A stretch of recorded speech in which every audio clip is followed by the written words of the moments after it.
அண்ணாச்சி இன்னாடி தனபாலன் அவர்கள், நீங்க பச்சை தமிழன் என்று ஒரு டிவி சேனலை ஆரம்பித்து விட்டு இந்த பச்சை தமிழன் டிவியில வந்து ஒண்ணுக்கும் ஆகாத அவர் பேர் பேச்சி ராஜனா, ஊர் வந்து தேடி குடியிருப்பு, அண்ணாச்சி பம்மல் அசோகனின் பேரப்பிள்ளை.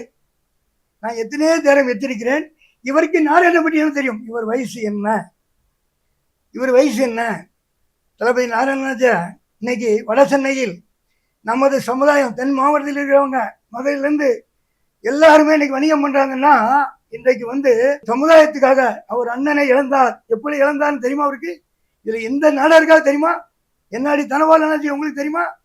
நீங்க என்ன பண்ணீங்க? என்னாடி தனபால் அண்ணாச்சி நீங்க என்ன தொழில் பண்ணீங்க ஆரம்பத்துல? ஒரே ஒரு கதை தெரியுமாண்டாச்சு. வலசரவாக்கம் துலுக்கான ஐஏஎஸ் அவர்கள் அதர் சமுதாயத்தை சேர்ந்தவர். அவர் உங்களுக்கு நண்பர். இப்போ இறந்து விட்டார். நீங்கள் ஒரு டீச்சரிடம் 5 பொன் நகையை வைத்து அடமானம் வைத்து தொழில் பண்ணீர்கள். அந்த டீச்சரிட நகையை கொடுக்கவில்லை, உங்களை மண்ணாடி தட்டினார்கள்.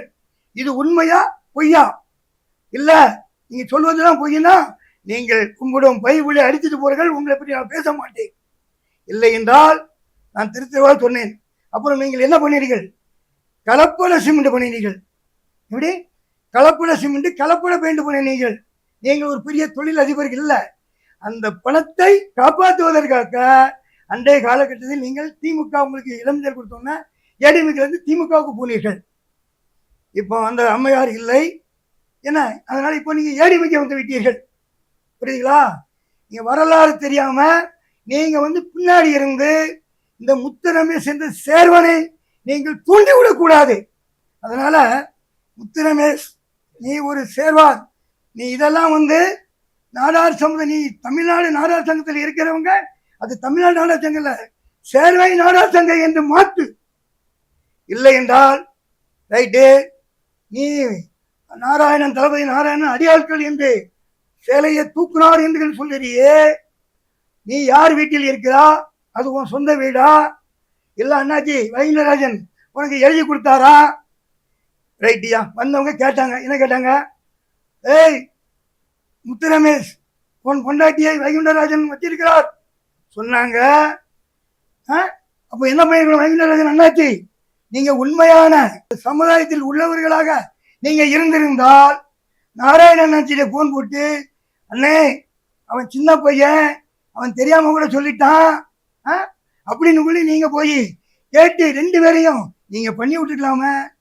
ஏன்னா நீங்க பண்ணல. அண்ணே சொல்லி விடுறது நீங்க தானே, ஏவி விடுறது நீங்க தானே. பிள்ளையும் கிள்ளி விடுவிய, அப்போ தொட்டிலையும் ஆட்டுவீங்க. நீங்க ஒரு காலமும் வளர முடியாது. வீடு என்னாச்சு? நீங்க தொழிலதிபர் கிடையாது. 3 அடிக்கு கீழே இருந்திருந்தால் அது வந்து கவர்மெண்ட்டுக்கு சொந்தம். அந்த நீங்க தாது பொருள் வரும் சொல்லி தான் நீங்க கடத்திக்கிட்டு இருக்கீங்க. நீங்க விவசாயம் பண்ணல, பனைமரம் வளர்க்கல, பனைமரத்தை போட்டு அழிக்கதான் செஞ்சீங்க. நீங்க யாருமே பேசக்கூடாது பனைமரத்தை பற்றி. நாடார்களா நீங்க இருக்கிறார்கள். அன்னைக்கு காமராஜர்கள் என்ன சொன்னார்? பதனி இறக்கி குடி, உடம்புக்கு நல்லது, கருப்பட்டி தின்னு நல்லது. அதுக்காக தான் பனைமரத்தை வளர்க்க சொன்னாரு. நீ கல் இறக்கி படிப்பதற்கோ உங்க சமுதாயத்தை வளர்க்குவதற்கோ அவர் சொல்லவில்லை. அதனால விவி அண்ணாச்சி கொஞ்சம் அடக்கி வாசிங்கள். இல்லை என்றால் முத்துரமேசம் மாதிரி ஆளை நீங்க ஏவி விட்டுக்கலாம். நீங்க ஒன்றும் பண்ண வேண்டாம். நீங்க உண்மையிலே முத்துரமேஷ் பொண்டாட்டியை நீ வைக்கவில்லை என்றால் நான் வருகிறேன். முத்துரமேஷ் கூப்பிடுங்கள், நாராயண அண்ணாச்சி கூப்பிடுவோம். ஒரு வாரம் அவரு வேற ஜாதிக்காரர் ஐயா, வாங்க நீங்க வாங்க. ஒரு சங்கத்தில இருக்கான், அவன் பேசியிருக்கான், அந்த சங்கத்திலையும் கூப்பிடுவோம். எந்த இடத்தில் எத்தனை மணிக்கு சொல்லுங்கள்.